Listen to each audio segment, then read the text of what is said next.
शिवाय नमस्तुभ्यम दोस्तों।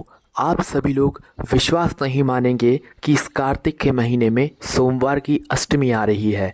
ये बात सुनकर आप लोगों को भी एक सरप्राइज जैसा मिल सकता है, क्योंकि इस कार्तिक के महीने में ऐसा दिन आ रहा है जिस दिन का बहुत सारे लोग बहुत बेसब्री से इंतज़ार करते हैं, क्योंकि साल में कुछ ही ऐसे दिन होते हैं जिस दिन पर सोमवार की अष्टमी पड़ती है, जो कि दोस्तों इस बार 20 नवंबर 2023 को पड़ने वाली है। 20 नवंबर को सोमवार का दिन है और यहाँ पर सोमवार के साथ में अष्टमी तिथि भी है, जिसे गोपाष्टमी के नाम से आप लोग देख सकते हैं।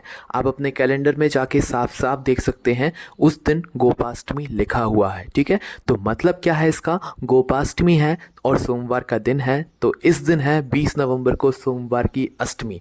और सोमवार की अष्टमी है तो सोमवार की अष्टमी के कुछ ऐसे उपाय हैं जिन्हें अगर आप लोग इस दिन करते हैं तो आपकी जो भी मनोकामनाएं होती हैं वो पूर्ण ज़रूर होती हैं। उसका सबसे बड़ा कारण क्या है? उसका सबसे बड़ा कारण ये है कि ये जो दिन होता है सोमवार की अष्टमी का या गोपाष्टमी का, ये जो है शंकर जी और पार्वती जी के मिलन का दिन होता है। और अगर ये दिन मिलन का होता है तो इसका सीधा सा मतलब ये है कि अगर हम भी भगवान शंकर और माता पार्वती जी के मिलन को कराएंगे तो निश्चित ही भगवान शिव और माता पार्वती जी का आशीर्वाद हमारे घर परिवार पर ज़रूर होगा और वो हमारी मनोकामनाएं भी पूर्ण करेंगी। तो आज की इस वीडियो में हम आपको 31 चावल के दाने, 31 हरे मूंग के दाने और 31 बेलपत्र वाला उपाय अच्छे से समझाने वाले हैं। ठीक है, हर वीडियो में हम आपको एक या दो ही उपाय बताएंगे, क्योंकि अगर एक वीडियो में कम से कम मतलब 4 या 5 उपाय बता दें तो काफ़ी ज़्यादा लोग कंफ्यूज हो जाते हैं और वो कोई भी उपाय सही से नहीं कर पाते हैं। इसीलिए इस वीडियो में मात्र हम आपको 31 चावल, 31 बेलपत्र और 31 हरे मूंग के ही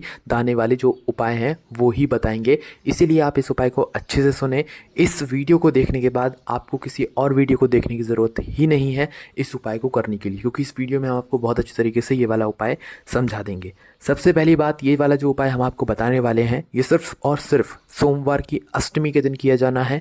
इसके अलावा और किसी अष्टमी को नहीं किया जाना है, किसी सोमवार को नहीं किया जाना है। जब सोमवार की अष्टमी पड़े जब आपको करना है, और इस बार 20 नवंबर 2023 को ही सोमवार की अष्टमी यहाँ पर पड़ने वाली है। ठीक है, तो सबसे पहली चीज़, इस उपाय को आपको प्रातःकाल सुबह सुबह करना है। सुन लिया आप लोगों ने, सुबह सुबह कहने का मतलब है 10 से 12 बजे तक भी करोगे तो भी चलेगा, पर जितना जल्दी हो सके सुबह सुबह आप लोग इस उपाय को करने की कोशिश करना। ठीक है, तो सबसे पहली चीज़ हमें ये जानना होगा कि इस उपाय में हमें किन किन चीज़ों की आवश्यकता यहाँ पर पड़ने वाली है। ठीक है, तो देखो हमने आपको पहले ही बता दिया है कि बेलपत्र, हरे मूंग और यहाँ पर जो हमारे चावल के दाने हैं वो इसमें उपयोग होने वाले हैं, पर कितने कितने लेना है वो भी हम आपको बताते हैं। देखिए, सबसे पहले आपको 31 चावल के दाने लेना है। अब यहाँ पर मैं आपको एक बात बता दूँ कि 31 जो चावल के दाने ले रहे हो या 31 जो चावल के दाने आप लोग ले रहे हो ना, ये आपको अपने घर के रसोई घर से ही लेना है।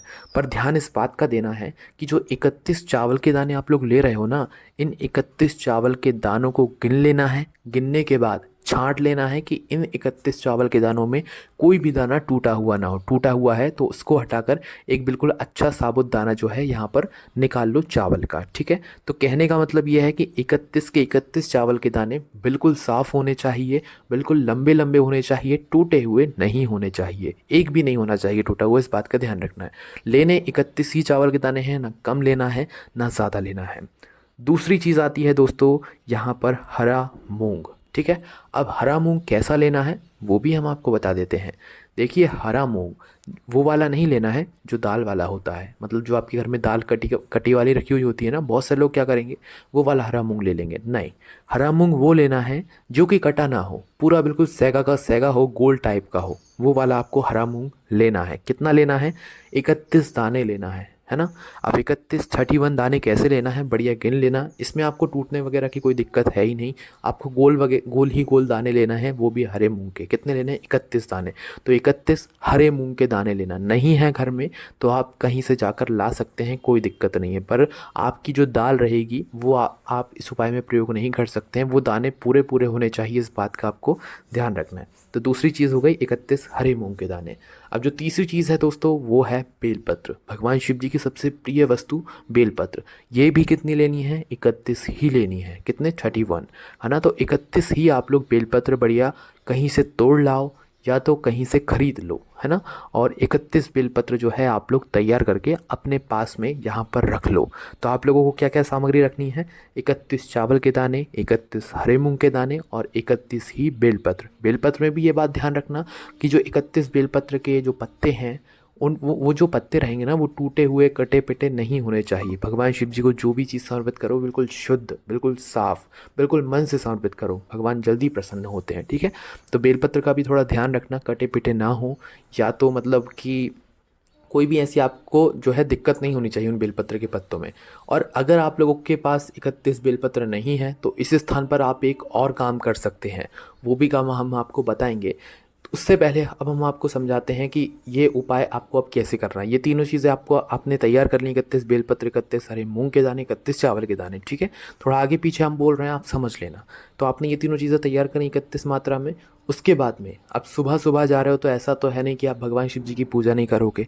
एक लोटा जल अपने साथ में रख लेना, पूजन की थाली जो आप लेकर जाना चाहो, चंदन वगैरह भगवान शिव जी को चढ़ाना चाहो, अक्षत वगैरह अलग से रखना। ये पूजन की सामग्री, ये जो उपाय की सामग्री 31 बताई है ये अलग रहेगी, और जो पूजन की आपकी सामग्री है सुबह सुबह जो रोज़ प्रतिदिन आप लोग जाते हैं मंदिर और पूजन करते हैं, वो सामग्री अलग रखिएगा, ठीक है।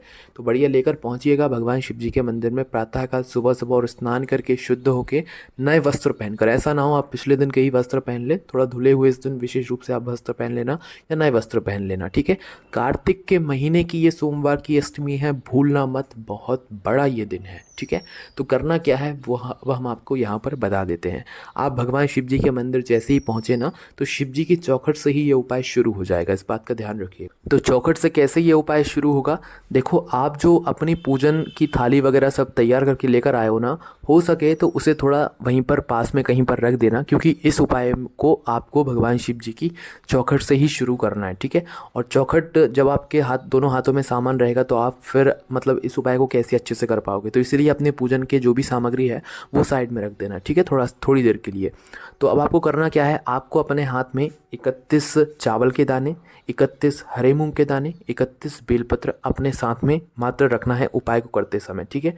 जब भगवान शिव जी की चौखट पर पहुंच जाओ तो ये तीनों वस्तुएं, तीनों सामग्री आपके हाथ में होनी चाहिए। सबसे पहले आपको क्या करना है कि भगवान शिव जी की जो चौखट होगी, या जहाँ से आप लोग भगवान शिव जी के मंदिर के अंदर प्रवेश कर रहे हो, दो साइड होंगी चौखट की, एक राइट साइड और एक लेफ़्ट साइड। तो कोई सी भी साइड देख लेना, राइट देख लेना या लेफ़्ट देख लेना। उस स्थान पर आपको अपने 31 चावल के दाने निकालने हैं। कितने? 31 जो चावल के दाने हैं ना, वो निकालने हैं। 31 चावल के दानों को निकालने के बाद अपनी मनोकामना को मन ही मन सोचकर या थोड़ा सा बोलकर भगवान शिव जी से निवेदन करके इन 31 चावल के दानों को एक साथ, एक एक करके नहीं, एक साथ जो है भगवान शिव जी की चौखट पर समर्पित कर देना है। बस बीचों बीच आपको चावल के दाने नहीं रखना है, किसी के पैरों में वो नहीं आने चाहिए। या तो लेफ़्ट साइड रख देना या तो राइट साइड रख देना, कोई दिक्कत नहीं है। बस आप 31 चावल के दाने को रखते समय अपनी मनोकामना भगवान शिव जी से ज़रूर बोलिएगा। ये वो मनोकामना है जो कि आपकी अगली सोमवार की अष्टमी आने तक पूर्ण हो जाएगी, इसलिए सोच समझकर एक ही मनोकामना बोलना, ठीक है। तो 31 चावल के दाने को समर्पित करते समय अपनी मनोकामना बोल देना। जैसे ही आप 31 चावल के दाने समर्पित कर दें, उसके बाद में आप भगवान शिव जी के मंदिर के अंदर प्रवेश करें। प्रवेश करने के बाद ऐसा ना हो सीधा भगवान शिव जी के पास में पहुंच जाए। आपको आकर रुकना है नंदी बाबा के पास में, ठीक है। नंदी बाबा के पास में आकर रुकना, बैठ जाना हो सके या थोड़ा सा नीचे झुक जाना। उसके बाद में आपको क्या करना है, अब आपको निकालने हैं अपने 31 हरे मूंग के दाने जो आप घर से गिन कर लेकर आए हैं। ये सभी सामग्री घर से गिनकर तैयार करके लेकर आना है, मंदिर में आपको इसका कुछ नहीं करना है, ठीक है। तो 31 हरे मूंग के दाने जो आप लेकर आए हो ना, अब आपको इनका क्या करना है कि 31 हरे मूंग के दाने को करना है जो भगवान शिव जी की शिवलिंग के सामने बैठे हुए होते हैं। अब ध्यान यहाँ पर ये बात देना है कि ये जो 31 हरे मूंग के दाने हैं ये कहाँ पर समर्पित करना है। देखो, भगवान नंदी बाबा के 2 पैर होते हैं और एक पैर हमेशा उठा हुआ होता है। तो उस उठे हुए पैर के पास, मतलब वैसे 4 पैर होते हैं पर आगे के 2 पैरों की हम बात कर रहे हैं, तो जो उठा हुआ एक पैर होता है ना, उस उठे हुए पैर के नीचे या उस उठे हुए पैर के पास में आपको यह 31 हरे मूंग के दाने समर्पित कर देने हैं, ठीक है। समर्पित करने के बाद भगवान से निवेदन कर लेना, निवास से प्रार्थना कर लेना जो भी आपकी मनोकामना हो उसके लिए। 31 हरे मूंग के दाने आपने समर्पित किए, उसके बाद में वहाँ से भी उठ जाना है। उठने के बाद सीधा आ जाना है आपको भगवान शिव जी की शिवलिंग के पास में। यहाँ पर आकर भी आप बैठ सकते हैं या थोड़ा झुक सकते हैं, ठीक है। अब आपको क्या करना है, आखिरी में आपके पास 31 हरे मूंग के दाने ही बचे हैं, मतलब जो 31 बेलपत्र हैं वो बची हुई हैं, ठीक है। तो उनको निकाल लेना है। अब आपको क्या करना है, सबसे पहले आप भगवान शिव जी की शिवलिंग में ये देख लो कि माता अशोक सुंदरी जी, मतलब शिव जी की सबसे छोटी बेटी जी का स्थान कौन सा है, वो स्थान कहाँ पर होता है, ठीक है। तो वो स्थान हम आपको बताते हैं, माता अशोक सुंदरी जी का एक स्थान होता है जो कि जलाधारी के ऊपर होता है। जलाधारी के बिल्कुल बीचों बीच होता है, आगे की तरफ जहाँ से जल बहता हुआ जाता है नीचे गिरता है ना, तो जो जलाधारी के बिल्कुल बीचों बीच का जो हिस्सा है, जहाँ पर कहीं पर नाग देवता बने हुए होते हैं, कहीं पर लाइन होती है मोटी सी, कहीं पर ऐसा ही कुछ होता है, ठीक है। तो वो बीचों बीच बिल्कुल जो है माता अशोक सुंदरी जी का स्थान होगा। अब यह 31 बेलपत्र आपको वहीं पर बीचों बीच समर्पित करनी है, वो भी एक एक करके, ठीक है, चढ़ाते जाना है। और ध्यान रखना कि इन 31 बेलपत्र की डंडी का मुख किस तरफ हो, जहाँ से जल बहता हुआ जाता है और जलाधारी से नीचे गिरता है, उस तरफ डंडी का मुख होना चाहिए बेलपत्र की, ठीक है। तो हो सके तो इन बेलपत्र की बीच वाली बड़ी पत्ती पर आप चंदन भी लगा सकते हो, पीला चंदन, नहीं हो कोई दिक्कत नहीं है, ऐसे भी चढ़ा सकते हो। तो एक एक बेलपत्र उठाना, श्री शिवाय नमस्तुभ्यम बोलना और माता अशोक सुंदरी जी पर चढ़ा देना, डंडी का मुख जलाधारी की तरफ करके। एक बेलपत्र चढ़ाई, दूसरी बेलपत्र चढ़ाई, तीसरी चढ़ाई, चौथी चढ़ाई, पांचवी चढ़ाई, इसी तरीके से पूरी 31 बेलपत्र यहाँ पर आप लोग एक एक करके चढ़ा देना। एक साथ नहीं चढ़ाना है, आप पंडित जी की वीडियो ध्यान से देखोगे तो उन्होंने बोला है कि आप लोग चढ़ाते जाना, ठीक है, एक एक करके, है ना। तो आप एक एक करके चढ़ाते जाओ। 31वीं बेलपत्र हो तो उस पर हो सके तो चंदन वगैरह कुछ लगा देना, नहीं हो तो एक चावल का दाना ला सकते हो अपने साथ में, वो समर्पित करके जो है अपनी मनोकामना करके उस पर मतलब माता अशोक सुंदरी जी पर समर्पित कर देना। जैसे ही आपने 31 बेलपत्र भगवान शिव जी पर चढ़ा दी, उसके बाद में हाथ जोड़कर 2 मिनट 5 मिनट भगवान का ध्यान करना, उनसे निवेदन करना, आप अपनी जो भी आप एक मनोकामना के लिए मतलब यहाँ पर आए हुए हैं, इस उपाय को कर रहे हैं, वो मनोकामना अपनी बोलना और भगवान से निवेदन कर कर जो है आप अपनी अब पूजन कर सकते हो। आपने जो बाहर अपनी पूजन 1 लोटा जल या जो पूजन सामग्री रखी हुई है ना, उसको उठाकर लाकर अब भगवान शिव जी पर आप जल चढ़ा सकते हो और भगवान शिव जी को जो भी आप चीज़ समर्पित करना चाहते हो वो कर सकते हो, ठीक है। पर उपाय, ये वाला जो उपाय है ना, ये पहले होगा, बाद में आप लोग अपनी पूजन यहाँ पर कर सकते हैं और कोई भी दिक्कत नहीं है। अब दोस्तों ये वीडियो थोड़ी लंबी हुई है, वो इसका कारण ये है कि हमने आपको इस उपाय को अच्छे से समझाने की कोशिश करी है।